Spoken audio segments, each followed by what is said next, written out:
ああ、違うんだ。Punten, Mamang. このジョルノ・ジョバーナには夢がある。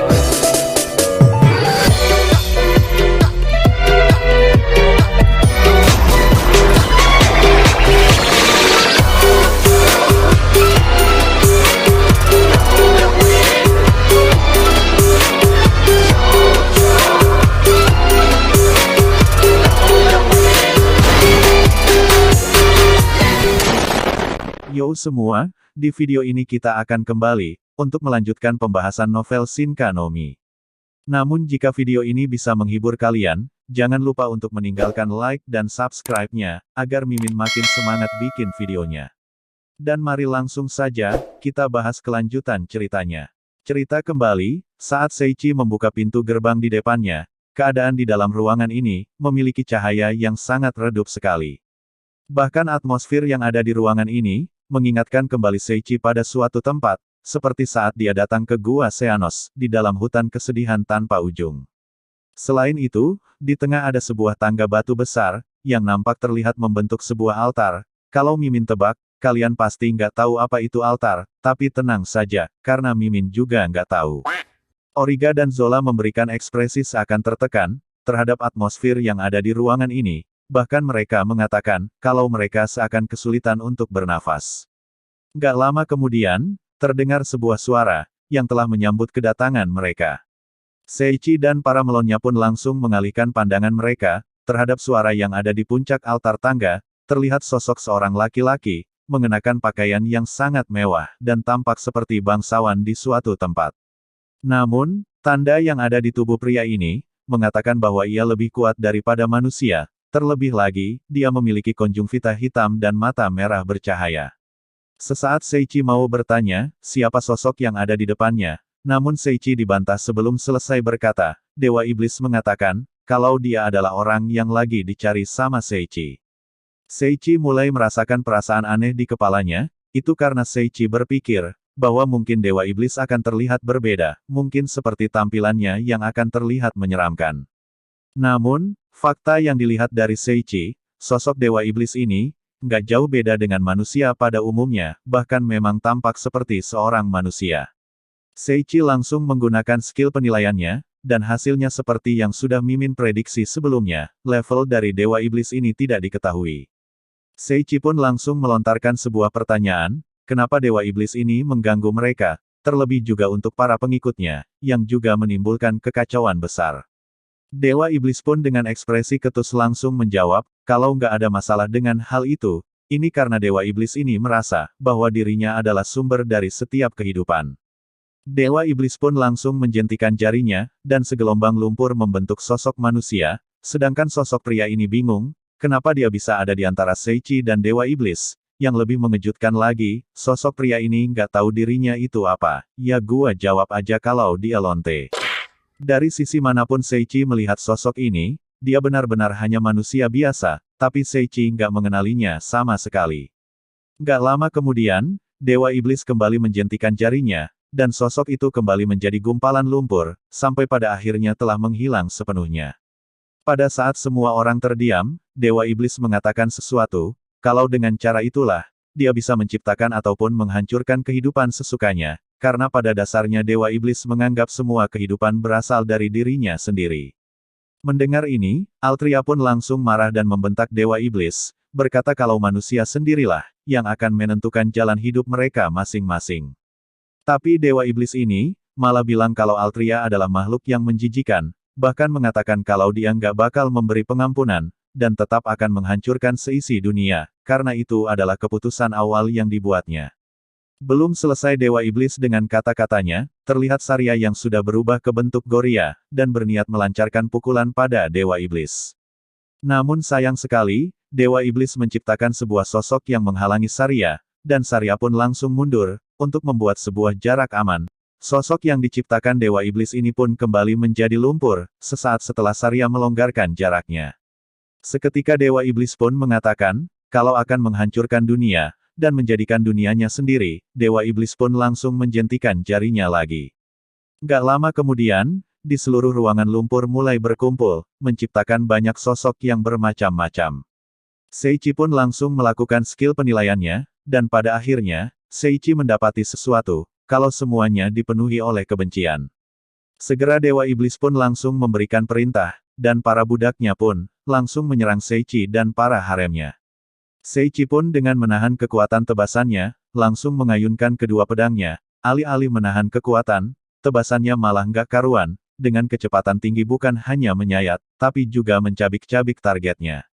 Di sini Dewa Iblis pun langsung berkata, kalau makhluk pamungkas nggak akan kalah, hanya dengan serangan seperti itu. Benar saja dari bekas tebasan Seiichi, tubuh para bidak bukannya jatuh, tapi malah beregenerasi lagi, sehingga jumlah mereka pun semakin banyak saja. Sementara di sisi Altria dan Saria, menahan serangannya setelah melihat Seiichi, bahkan di sisi Altria, alih-alih membelah musuhnya malah memukul dengan gagangnya. Sedangkan di sisi Origa, melemparkan kunai dan menembus tubuh musuhnya, lalu di sisi Zola, menggunakan mata membatunya, untuk menghentikan pergerakan para budak. Sementara Seiichi mulai menganalisa, mengingat serangannya malah menambah jumlah musuh, lalu melihat ke sisi Origa, serangan kunai dengan efek merusak status, sekarang sudah nggak mampu kepada musuh. Lalu melihat di sisi Zola, lawannya yang membatu mulai terbebas, dan hanya ada satu yang jadi harapan bagi Seiichi di sini. Serangan Saria dan Altria terlihat manjur, membuat musuhnya mengeluarkan cairan, dan itu benar-benar bisa mengalahkan mereka. Tapi tiba-tiba, Rurune yang dari tadi hanya diam, sekarang mulai membuka mulutnya, dan menyedot para bidak Dewa Iblis, menuju alam semesta yang ada di perutnya. Dan dengan senyum pahit megangin perutnya, Rurune pun bilang, kalau rasanya tidak enak. Sedangkan di sisi Dewa Iblis mulai membuka matanya, lalu mulai menyadari, kalau beberapa dari parti Seiichi, sepertinya tidak sejalan dengan hukum planet ini. Tapi Dewa Iblis berpikir ya sudahlah, apapun yang akan mereka lakukan, pada akhirnya akan berujung pada kematiannya. Seolah merespon kata-kata Dewa Iblis, segera ruangan itu semakin menjadi luas, dan dipenuhi oleh para bidak Dewa Iblis, bahkan bisa dibilang dengan jumlah puluhan ribu. Saria pun mulai merasa, kalau terus seperti ini, maka mereka akan segera kalah. Mereka pun terus memberi perlawanan, terhadap ribuan bidak yang mulai menyerang, namun serangan dari Seiichi berbeda, tebasannya hanya melewati para bidak saja, bahkan malah menambah jumlah mereka. Disinilah Seiichi mulai merasa kesal kepada dirinya, mencari ketidaknormalan yang biasanya terjadi, seperti sihir yang akan kembali saat menyerang Seiichi, atau tubuh yang bergerak merespon bahaya. Namun semua ketidaknormalan Seiichi ini, benar-benar nggak bekerja kepada Dewa Iblis. Nyatanya di sini Seiichi hanya menjadi beban bagi Saria dan Altria. Dan di sini Dewa Iblis pun mulai ngoceh lagi, bilang kalau semua yang akan dilakukan sama Seiichi akan percuma, karena di ruangan itu hanya dialah, satu-satunya yang bisa berkuasa dan mengendalikannya. Mendengar ocehan Dewa Iblis ini, Rurune hendak mengatakan sesuatu, tapi belum selesai kata-katanya, Rurune tiba-tiba terdiam, lalu megangin perutnya. Perut Rurune pun di sini kesakitan, merasa bahwa para budak yang ia makan sebelumnya, seakan meronta untuk segera keluar. Dewa Iblis pun kembali ngoceh, kalau kekuatan yang dimiliki oleh Rurune, nggak akan pernah mempan di hadapannya, dan Dewa Iblis mengatakan, kalau itu semua adalah hukuman untuk Rurune. Mendengar Dewa Iblis Rurune langsung berpikir, mengingat kembali semua kata-kata Dewa Iblis, yang bilang kalau ini adalah penghakiman, dan selalu menyangkutkan akal sehat selama pembicaraan ini, Rurune juga mengingat ekspresi Dewa Iblis, yang seakan seperti waspada terhadap dirinya. Akhirnya Rurune pun bangkit, kali ini dia nggak memakan para budak itu, tapi melainkan langsung menendang mereka. Rurune juga berkata kepada Seiichi, agar cepat untuk mengalahkan mereka, tapi Seiichi di sini nggak bisa ngapa-ngapain, semakin Seiichi nyerang jumlah mereka makin bertambah. Sampai pada akhirnya, Rurune memberi saran kepada Seiichi, agar memakai sebuah serangan sihir jangkauan luas. Mendengar kata sihir jangkauan luas, Seiichi pun berkata mengingat sebuah sihir, sementara Rurune bertanya tentang sihirnya, Seiichi mengatakan, kalau itu adalah sihir pas terjadi invasi monster di Tarvale. Karena Seiichi sudah menciptakan sihir judgment, maka kali ini dia nggak perlu menyebutkannya, dan langsung mengaktifkannya secara diam-diam. Segenap cahaya pun mulai jatuh, dan menghancurkan setiap budak dari Dewa Iblis. Dewa Iblis pun tertawa setelah sihir Seiichi dilepas. Dewa Iblis kembali mengingatkan, kalau semua yang Seiichi lakukan akan sia-sia saja, karena para budaknya akan segera kembali bangkit, meski telah menerima serangan berkali-kali. Tapi nggak lama kemudian Dewa Iblis terdiam, dan mulai menyadari sesuatu, mengetahui fakta, kalau para budaknya nggak kembali hidup lagi. Dewa Iblis pun mulai terlihat kesal, mengetahui kalau ada sosok lain, yang bisa menggunakan sihir cahaya penghakiman, terlebih lagi Dewa Iblis nggak terima, jika ada penghakiman lain selain darinya. Dewa Iblis pun menghempaskan lengannya sekali, dan para budak kembali mulai terbentuk, tapi sihir Seichi masih aktif, menghancurkan para budak lebih cepat daripada pembentukan budak itu sendiri. Dewa Iblis yang masih nggak terima, membentangkan kedua tangannya kembali, dan seketika ruangan menjadi sangat lebar, serta para budak mulai muncul memenuhi ruangan itu. Dewa Iblis pun ketawa terbahak-bahak, setelah melihat Seichi dan para melonnya, hanya bisa diam dengan pemandangan di depan mereka. Tapi sungguh di luar dugaan, cahaya penghakiman yang Seichi pikir telah menghilang, tiba-tiba kembali jatuh memenuhi seluruh ruangan. Seichi dan para melon yang merasa silau pun, mulai menutup mata mereka.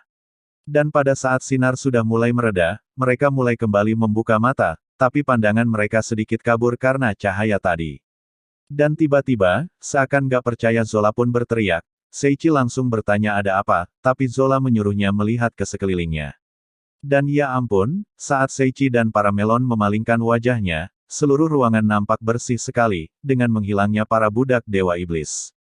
Mereka pun terlihat senang karena hal ini, dan tersisa hanya tangga pilar tadi saja. Seichi pun berkata kalau semua masihlah belum berakhir, karena masih ada sosok Dewa Iblis yang harus mereka kalahkan. Dan gak lama kemudian, mereka menemukan sosok Dewa Iblis tersebut, tapi keadaannya bisa dibilang buruk.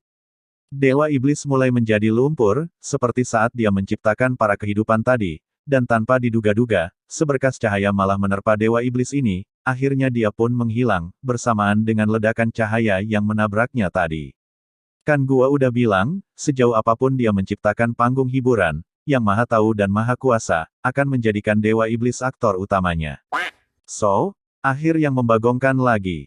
Poin pentingnya, Seichi menciptakan sihir judgment, berdasarkan gambaran dari penghakiman. Pertanyaannya cuma satu, Seichi kan aktifin cuman sekali, tapi judgment ini ngawur nggak mau berhenti nyerang anjir. Coba dah inget yang di Tarveil, meski para monster udah pada mati, lah tapi sihir judgment Seichi ini, masih nyerang iblis yang jadi kepala invasi monster. Judgment!